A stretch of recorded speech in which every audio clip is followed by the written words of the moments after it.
किया जा सकता है। अगर आप हौसले के भरोसे बैठे हैं तो आपको एक शेड्यूल के हिसाब से चलने में मुश्किल होगी। जब बात लिखने की हो तो कौन कह सकता है कि आपका हौसला बढ़ेगा या नहीं? इस बात का अंदाजा नहीं लगाया जा सकता और ना ही ये कैलेंडर के हिसाब से चलता है। विल पावर का इस्तेमाल करने से आप अपनी किसी एक्टिविटी को शेड्यूल कर सकते हैं और साथ ही उसे हौसले के बिना भी अंजाम दे सकते हैं। ये हमें लगातार काम करने की ओर ले जाता है। ये कैलेंडर और आदत दोनों के ही मुताबिक है। एक्सरसाइज को किसी आम प्लान के तौर पर पेश नहीं किया जा सकता। आपको यह करने के लिए इस टास्क को अपने कैलेंडर का हिस्सा बनाना होगा और इसी के लिए विल पावर की जरूरत पड़ती है। बड़ा सवाल तो अभी भी बचा ही हुआ है, हम विल पावर की मदद से लगातार सफल कैसे हो सकते हैं? इस सवाल का जवाब देने के लिए आइए इस बात पर नजर डालते हैं कि साइंस विल पावर के बारे में क्या कहता है। विल पावर कैसे काम करती है? यह माना गया है कि हमारे अंदर बहुत सारी विल पावर होती है और यह हमेशा रहेगी। बात यह है कि अगर हम किसी चीज को सच्चे दिल से चाहें तो उसे पाने के लिए हमारे पास काफी विल पावर होती है।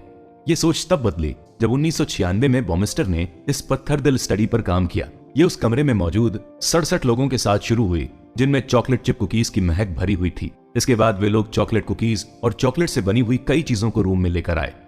यहीं पर इस कहानी का दर्दनाक हिस्सा छुपा हुआ है। सिर्फ कुछ ही लोगों को ये चीजें दी गई, बाकी लोगों को स्नैक्स के तौर पर मूली पकड़ा दी गई। एक इंसान जिसे मूली खाना पसंद है, मैं उसका भी दुख समझ सकता हूँ। वैज्ञानिकों ने इस मजाकिया चीज पर गौर किया कि मूली के शौकीन कुछ लोगों ने भी चॉकलेट की चीजों में अपनी दिलचस्पी दिखाई और कुछ लोगों ने कुकी को उठाकर सूंघना भी शुरू कर दिया। इसके बाद मूली वाले और चॉकलेट वाले दोनों तरह के लोगों को एक ही तरह की पजल सुलझाने के लिए दी गई। इन दोनों में से मूली खाने वालों ने पजल सुलझाने के लिए बाकियों से आधा वक्त लिया और चॉकलेट खाने वालों ने हार मानने से पहले इसे सुलझाने की कुछ कोशिशें जरूर की। इससे यह समझ में आता है कि शायद मूली खाने वालों की पजल सुलझाने की कोशिश करते रहने की विल पावर खत्म हो चुकी थी। बॉमिस्टर ने इस हरकत को ईगो डिप्लीशन का नाम दिया। तब से इस स्टडी की सच्चाई को परखने के लिए दर्जनों स्टडी की जा चुकी हैं। फैसला लेने से विल पावर भी खत्म हो जाती है। सारा दोष मूलियों पर न डालें। खुद पर काबू पाने की एक स्टडी में यह सामने निकल कर आया कि जिन्होंने भी दिन की शुरुआत में कोई बड़ा फैसला लिया होगा वे आगे चलकर किसी और चीज के लिए आसानी से हार मान सकते हैं। इससे यह पता चलता है कि उनका खुद पर काबू कितना कम हो चुका है। ऐसा लगता है कि बड़े फैसले लेने में भी उतनी ही ताकत लगती है जितनी विल पावर का इस्तेमाल करने में। मुझे ऐसा लगता है कि प्रीफ्रंटल कॉर्टेक्स का इस्तेमाल करने वाली किसी भी चीज के साथ ऐसा हो सकता है, क्योंकि ये शॉर्ट टर्म मेमोरी और अभी की सोच से जुड़ी होती है। लेकिन आपको ऐसा भी नहीं सोचना चाहिए कि कोई मुश्किल फैसला लेने से आपकी आइसक्रीम खाने या एक्सरसाइज करने की काबिलियत पर असर पड़ सकता है। इसका एक मतलब तो ये हो सकता है कि खुद को बदलने की सफल कोशिश के लिए हमारा खुद पर बहुत ज्यादा काबू होना चाहिए। मैंने इसे इसलिए जोड़ा है ताकि मैं आप लोगों को यह दिखा सकूं कि कैसे बाकी की चीजें हमारे अंदर की विल पावर को कम कर देती हैं और यह मिनी हैबिट या छोटी छोटी आदतों के पीछे की फिलॉसफी को और जरूरी बना देता है।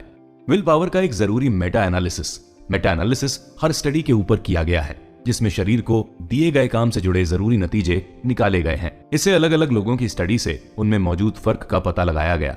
अगर कोई ऐसी बात है जो दर्जनों स्टडी में सही निकल कर आई है और उसमें सैकड़ों लोगों ने हिस्सा लिया है, तो इस बात के सच होने का अनुमान बहुत ज्यादा है कि डेटा सही, कुछ सामने लायक और मददगार है। 2010 में 83 स्टडी की मेटा एनालिसिस की गई और इसका टॉपिक था ईगो डिप्लीशन। इसका मतलब भी यही है कि विल पावर या खुद पर काबू का कम होना। इसीलिए मैं भी इस टर्म को ऐसे इस्तेमाल करूंगा कि इसे बदला जा सके। इस मेटा एनालिसिस से ईगो डिप्लीशन के लिए जिम्मेदार 5 फैक्टर्स सामने निकल कर आए। कोशिश, मुश्किल मान लेना, नेगेटिव अफेयर, कुछ कामों को लेकर आलस और ब्लड शुगर लेवल। ये वो 5 फैक्टर हैं जो कि विल पावर स्ट्रेटजी के साथ काम करते वक्त हमें सफल होने से रोकने के लिए जी जान लगा देते हैं। एक बार हमारी सारी विल पावर खत्म होने के बाद हम क्या करेंगे? क्या आप सारी उम्मीद खो चुकेंगे? एनालिसिस के हिसाब से हौसला बढ़ाने वाली चीजें, खुद पर काबू पाने वाले टास्क और ग्लूकोज के सप्लीमेंट ईगो डिप्लीट हुए लोगों की काफी मदद करते हैं। इससे हमें यह जानकारी मिलती है कि अपनी विल पावर को सबसे अच्छे से कैसे मैनेज करें। इससे पहले कि हम मिनी हैबिट या छोटी छोटी आदतों के अगले हिस्से की तरफ बढ़ें, आइए हौसले और विल पावर की जरूरत पर फिर से नजर डालते हैं। नए बर्ताव की शुरुआत हौसले या विल पावर की मदद से ही होती है। हौसले पर भरोसा नहीं किया जा सकता, इसीलिए इसे हौसला बढ़ाने की स्ट्रैटेजी नहीं माना जा सकता। विल पावर पर भरोसा किया जा सकता है, लेकिन तब तक जब तक यह खत्म न हो जाए। विल पावर के खत्म होने की 5 मुख्य वजहें हैं।